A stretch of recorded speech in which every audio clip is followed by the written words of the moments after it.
Total probability के जो theorem कल हम लोग ने लॉ पढ़ा था, उसका पहले तो फॉर्मूला लिख लेते हैं हम लोग। P A is equal to क्या होगा, P E one into P A by E one plus P E two multiplied by P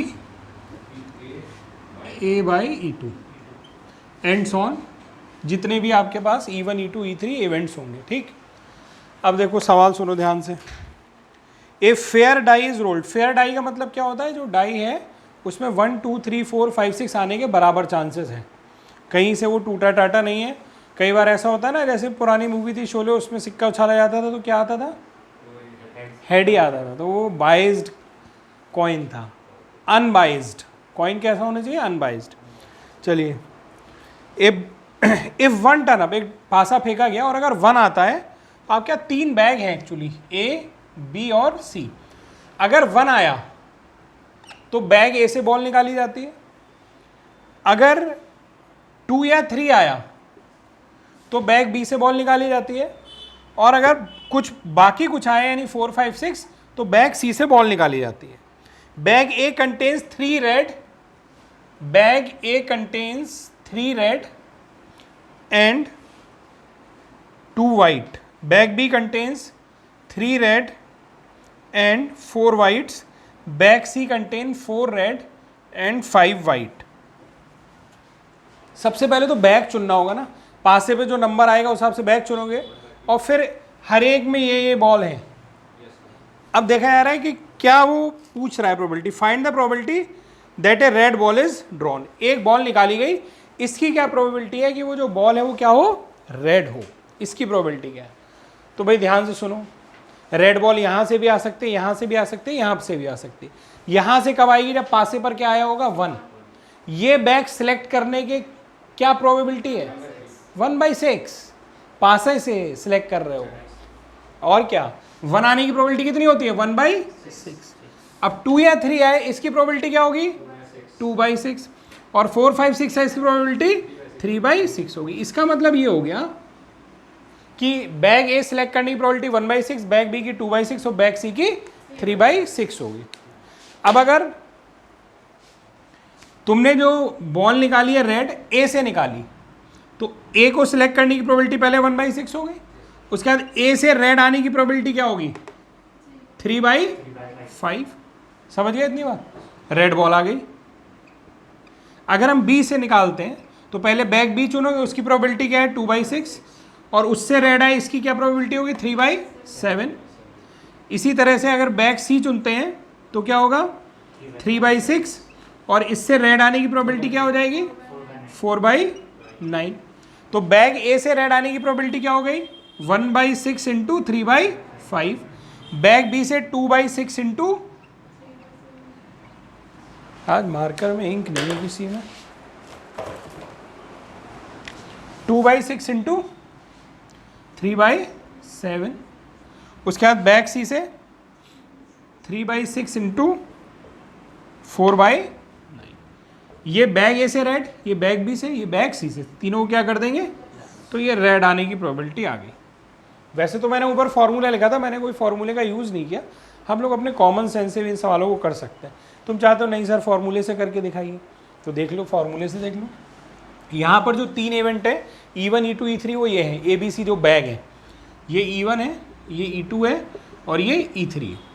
तो E1 की प्रोबेबिलिटी कितनी है, 1/6, E2 की 2/6 और E3 की 3/6, तो वो पुट कर देंगे हम लोग, है ना, P1 P2, और तीसरा भी लिख दे रहा हूँ PE3 multiplied by PA/E3। A event इसमें क्या होता है, जो एक बॉल जैसे निकाली गई वो ए इवेंट है। रेड बॉल निकालना एक इवेंट है जिसका नाम क्या है, ए। तो अब रेड बॉल आए E1 से, तो इसकी क्या प्रोबेबिलिटी है, 3/5, यानी ये वैल्यू कितनी है, 3/5। रेड बॉल आए E2 से, 3/7। रेड बॉल आए E3 से, 4/9। तो चाहे तो इस फॉर्मूले में रख दे। देखो फॉर्मूले से काम करने में जान तो क्या आसानी रहती है, फॉर्मूला जब लिख देते तो हमें ये पता रहता है कि हमें क्या क्या वैल्यू उसमें रखनी है, क्या क्या निकालें। जैसे यहाँ हमने फॉर्मूला लिख दिया तो मेरी मजबूरी है कि मैं PE1 निकालूं, तो मैं PE1 निकालूंगा। क्लियर इतनी बात? पॉज कर दो। An uncontained 10 white and 3 black balls, एक बैग है उसके अंदर 10 white and 3 black balls, while another uncontained, एक और है 3 white and 5 black balls. 2 balls are, ये बढ़िया सवाल है। देखो इसमें दो तरह के सवाल है। एक सवाल तो ऐसे होते हैं कि 3 बैग दे दिए और एक बॉल निकाली गई और फिर वो पूछ लिया उसके रेड होने की क्या प्रोबेबिलिटी है। दूसरे तरह के सवाल ये हैं कि इस बैग से कुछ बॉल इसमें ट्रांसफ़र की गई और फिर इस बैग से बॉल निकाली गई। दो तरह के सवाल है, ध्यान से सुन लो कि 3 बैग दिए और एक बॉल निकाली गई, तो इन तीनों में से वो रेड बॉल होने की क्या प्रोबेबिलिटी है। दूसरे तरीके के सवाल है, पहले बैग से दूसरे बैग में बॉल ट्रांसफ़र की गई और फिर इसी से वो बॉल निकाली गई, उसकी क्या प्रोबेबिलिटी है। तो सवाल कल भी मैंने लेक्चर में बताया था। अब देखो इसको करने के क्या तरीके होंगे, क्योंकि इसमें से बॉल ट्रांसफ़र की जा रही है। बहुत बढ़िया सवाल है, आएगा तो मैक्सिमम मार्क्स में आ जाएगा। अब दूसरा बैग ये है, इस दूसरे बैग के अंदर जो है वो 3 वाइट और 5 ब्लैक बॉल्स हैं। अब वो कह रहा है यहाँ से 2 बॉल इसमें निकाल के डाल दी गई, तो वो 2 बॉल तो भाई कुछ भी हो सकती है।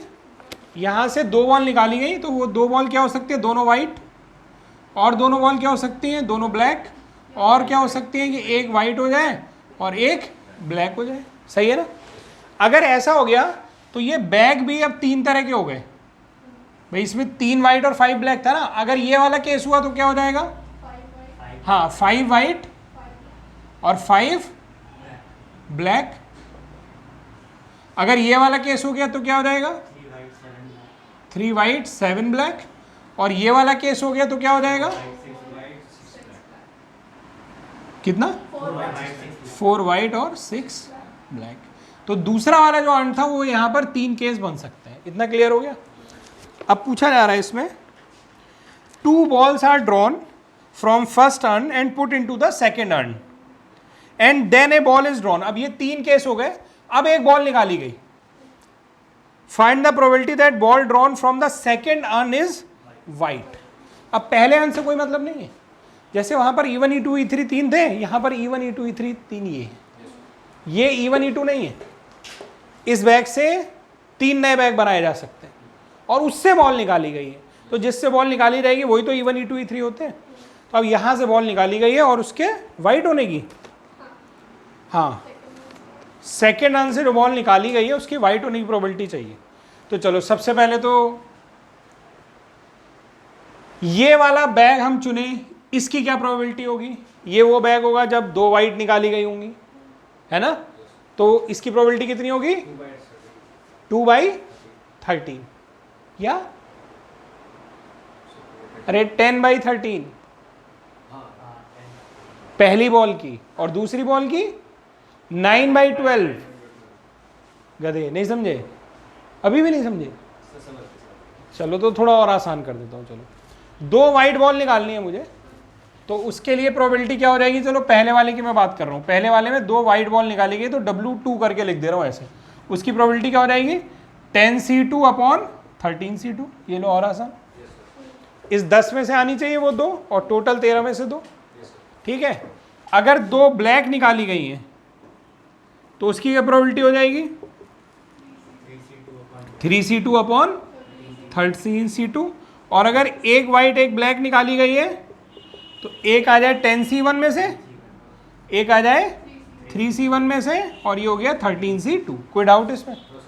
तो अब वो जो तीनों बैग को चुनने की प्रोबेबिलिटी होती थी P1 P2 P3 वो आ गई। अब बॉल को वाइट होना है। अगर यहां से वाइट होगा तो क्या प्रोबेबिलिटी होगी उसकी, 5/10। और अगर यहां से वाइट होगा तो क्या प्रोबेबिलिटी होगी, 3/10। और अगर यहां से वाइट होगा तो 4/10।